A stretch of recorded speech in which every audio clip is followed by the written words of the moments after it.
राधे राधे। मेरा नाम है निकिता शर्मा और आप सभी का स्वागत है श्रीमद् भागवत गीता की इस श्रृंखला में।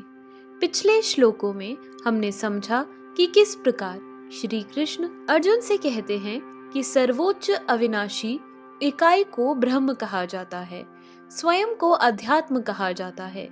जीवित प्राणियों के भौतिक व्यक्तित्व और उसके विकास से संबंधित कार्यों को कर्म या सकाम गतिविधियां कहा जाता है। चलिए आज बढ़ते हैं अगले श्लोकों की ओर।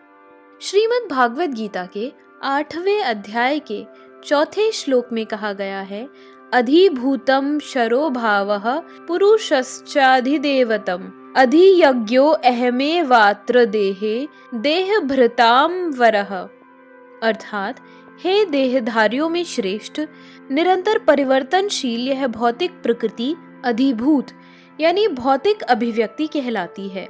भगवान का विराट रूप जिसमें सूर्य तथा चंद्रमा जैसे समस्त देवता सम्मिलित हैं, अधिदेव कहलाता है तथा प्रत्येक देहधारी के हृदय में परमात्मा स्वरूप स्थित मैं परमेश्वर अधियज्ञ यज्ञ का स्वामी कहलाता हूँ। यह भौतिक प्रकृति निरंतर परिवर्तित होती रहती है।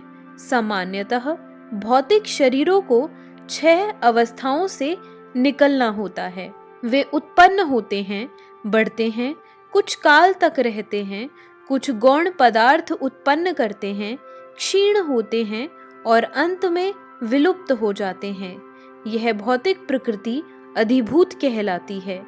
यह किसी निश्चित समय में उत्पन्न की जाती है और किसी निश्चित समय में विनष्ट कर दी जाती है। परमेश्वर के विराट स्वरूप की धारणा, जिसमें सारे देवता तथा उनके लोक सम्मिलित हैं, अधिदेवत कहलाती है। प्रत्येक शरीर में आत्मा सहित परमात्मा का वास होता है, जो भगवान कृष्ण का अंश स्वरूप है। यह परमात्मा अधियज्ञ कहलाता है और हृदय में स्थित होता है। इस श्लोक के प्रसंग में एव शब्द अत्यंत महत्वपूर्ण है, क्योंकि इसके द्वारा भगवान बल देकर कहते हैं कि परमात्मा उनसे भिन्न नहीं है। यह परमात्मा प्रत्येक आत्मा के पास आसीन है और आत्मा के कार्यकलापों का साक्षी है तथा आत्मा की विभिन्न चेतनाओं का उद्गम है।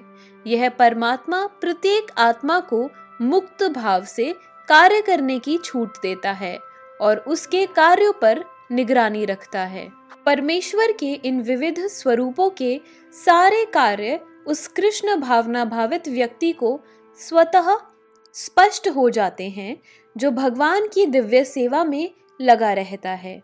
अधिदेवत नामक भगवान के विराट स्वरूप का चिंतन उन नवदीक्षितों के लिए है जो भगवान के परमात्मा स्वरूप तक नहीं पहुंच पाते। अतः उन्हें परामर्श दिया जाता है कि वे उस विराट पुरुष का चिंतन करें, जिसके पांव अधोलोक हैं, जिसके नेत्र सूर्य और चंद्र हैं और जिसका सिर उच्च लोक है।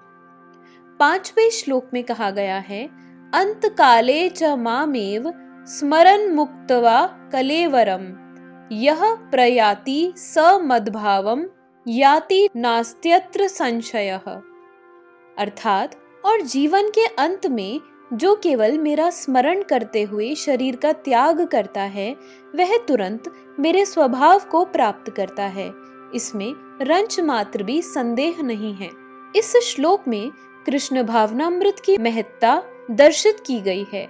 जो कोई भी कृष्ण भावनामृत में अपना शरीर छोड़ता है, वह तुरंत परमेश्वर के दिव्य स्वभाव मद भाव को प्राप्त होता है। परमेश्वर शुद्धाति शुद्ध है, अतः जो व्यक्ति कृष्ण भावना भावित होता है, वह भी शुद्धाति शुद्ध होता है। स्मरण शब्द महत्वपूर्ण है। श्री कृष्ण का स्मरण उस अशुद्ध जीव से नहीं हो सकता जिसने भक्ति में रहकर कृष्ण भावनामृत का अभ्यास नहीं किया। अतः मनुष्य को चाहिए कि जीवन के प्रारंभ से ही कृष्ण भावनामृत का अभ्यास करे। यदि जीवन के अंत में सफलता वांछनीय है, तो कृष्ण का स्मरण करना अनिवार्य है। अतः मनुष्य को निरंतर हरे कृष्णा कृष्णा कृष्णा हरे हरे, हरे राम राम राम हरे हरे। इस महामंत्र का जप करना चाहिए। भगवान चैतन्य ने उपदेश दिया है कि मनुष्य को वृक्ष के समान सहिष्णु होना चाहिए। हरे कृष्णा कृष्णा कृष्णा हरे हरे, हरे राम राम राम हरे हरे। इसका जप करने वाले व्यक्ति को अनेक व्यवधानों का सामना करना पड़ता है, तो भी इस महामंत्र का जप करते रहना चाहिए, जिससे जीवन के अंत समय कृष्ण भावनामृत का पूरा लाभ प्राप्त हो सके। तो इसी के साथ हमारे आज के श्लोकों की वीडियो समाप्त होती है। अगर आप सभी लोग श्रीमद् भागवत गीता की इस श्रृंखला में हमारे साथ हैं, तो हमें अपने विचार कमेंट सेक्शन में जरूर बताएं और इस वीडियो को अपने परिवारजनों और मित्रगणों के साथ जरूर शेयर करें, ताकि उनके जीवन में भी इस सुंदर ज्ञान का आगमन हो सके। तो चलिए मिलते हैं अब अगले श्लोकों के साथ एक नई वीडियो में।